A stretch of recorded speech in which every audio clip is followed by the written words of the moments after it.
Alright guys, as promised I have an update for my quad injury. Update is pretty simple. Quad is pretty much good to go. It's been a little under 2 weeks, or 3 weeks rather. So it's been about 18, 19 days since I hurt myself on that squat attempt, which I believe was 805.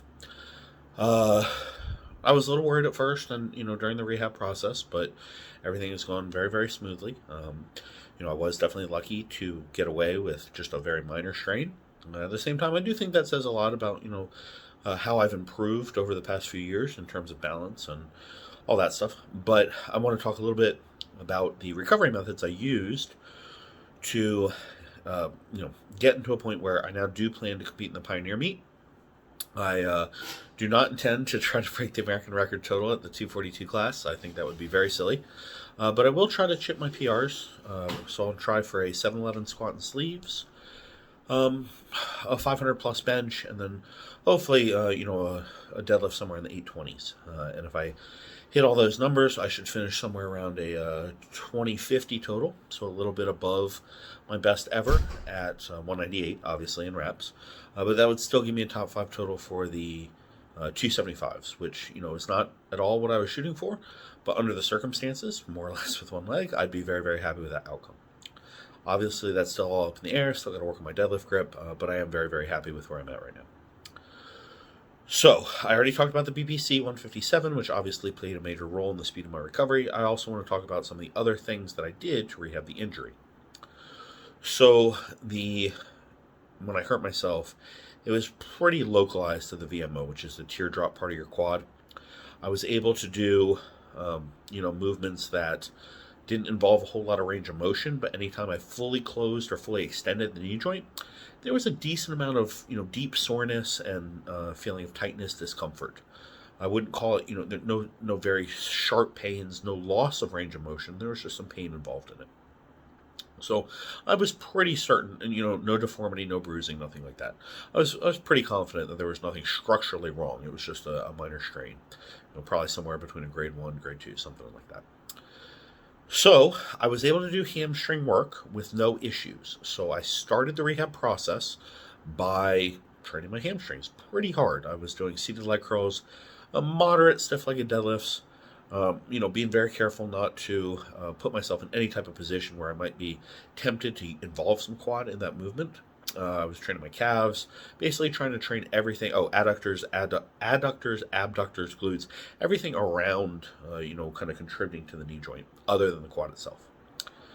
So I had to stay with that for about 5 days. On the seventh day of after injury, I was getting pretty fed up. It had improved, but not as much as I wanted, and I was starting to get frustrated. So I started incorporating a little bit more knee extension work.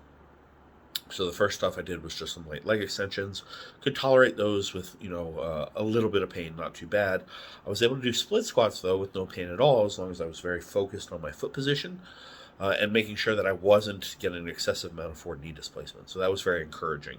A couple days after that, I started loading in a squat pattern. And this is the typical progression that I will use when I'm recovering from an injury. So, the first step is to see what I can do without any type of pain, right? And that's usually not going to involve the injured muscle. It's usually going to involve the surrounding muscles. And I was able to do a fair amount, so that was very, very encouraging. After I've gotten to the point where recovery is stalled, then I start training the actual injured muscle, not to the point of extreme pain. My physical therapist told me, probably don't exceed anywhere, a pain level 4, maybe on a scale 1 to 10, with 10 being very bad. So that's kind of the guideline that I tried to go by. And again, I was able to do some light leg extensions, was able to do split squats, all that stuff. So after I'd gotten to that point, still wasn't 100%, but I'd gotten to the point where I could walk up and down stairs without pain. I could do a fair amount of day-to-day activities with no real issue.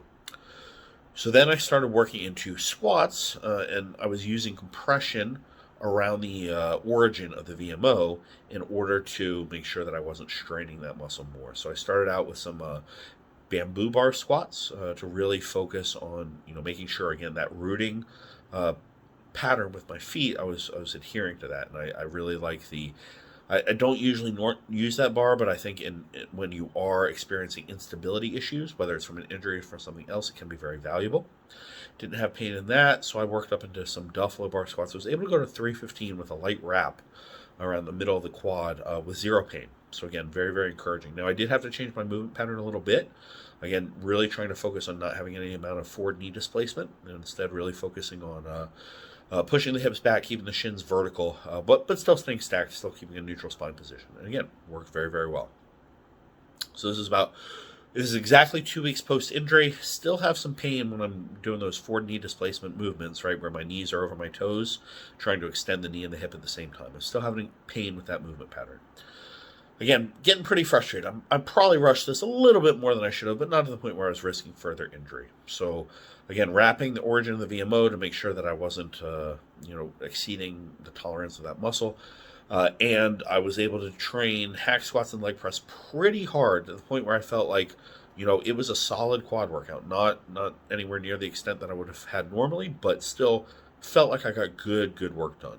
And after that session, once I pushed myself through the movement pattern that was causing pain, avoiding pain by using the compression, after that session, since then, I have not experienced any pain. So it's been about 5 days since then. 2 or 3 days after that, I was able to squat with my normal movement pattern using a very slow tempo, right? So limiting the amount of weight I can use, making sure I'm under control the entire time. Was able to work up to 500 for a triple. Again, no pain, no issues at all.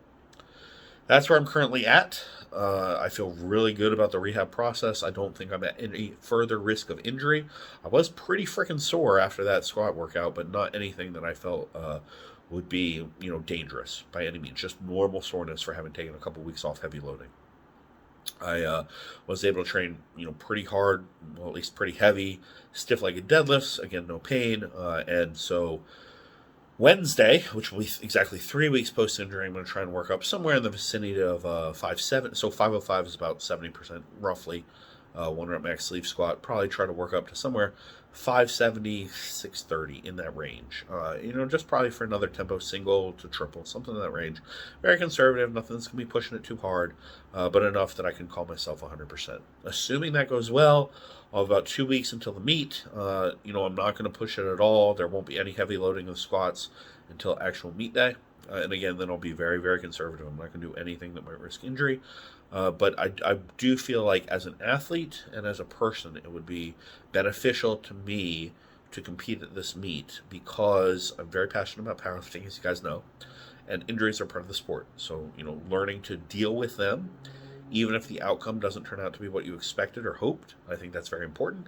And for me as an individual, I do have a lot of anxiety and fear around injury, not being at my best. Stuff like that, it gets to me a little bit, and so I think challenging myself to face that would be pretty significant for me. So those are the reasons I'm pushing meet. It's not because I want to set records, which isn't going to happen. It's not because I think it's going to be an ego boost to do this. Certainly not. It's because I think it's important to my growth as an athlete and as a human. So I think that's a pretty good reason. Plus, I think it's going to be a lot of fun. I really miss being on the platform. So to summarize this or wrap this video up, I don't want you guys to think that this is a prescription for how to come back from an injury very quickly, because that's dangerous. And I think I've been pretty clear that this is what I do, not what I recommend you guys do. What I recommend you guys do if you're experiencing an injury is find a good physical therapist, find a good orthopedist, find someone you trust who can guide you through the process so you're not just kind of guessing. At this point, I've been lifting for 20 years. It'll be 20 years the day of the meet. I more or less know what I'm doing wrong, what I'm doing right, and how to manage these things. And I still have a really good team around me that I use for support in these situations. So, that's the caveat. I usually throw these things in there, and I want to make sure I do it here as well. And lastly, on that note, in terms of having a good team around me, I am in Vancouver right now, training at Generation Strength with Chris Bridgeford and his crew, and I am really, really grateful for their support because it's been very refreshing to be in that type of environment where everybody's a competitor and everybody's pushing really hard, but everybody supports each other as well. So, to me, that's the biggest and most important part of powerlifting, and I hope you guys are able to find that in your own training as well. So, thanks for watching, and next time we will discuss something that's probably more fun and more interesting. So I hope you like this video, and I hope you subscribe, and I hope you keep watching.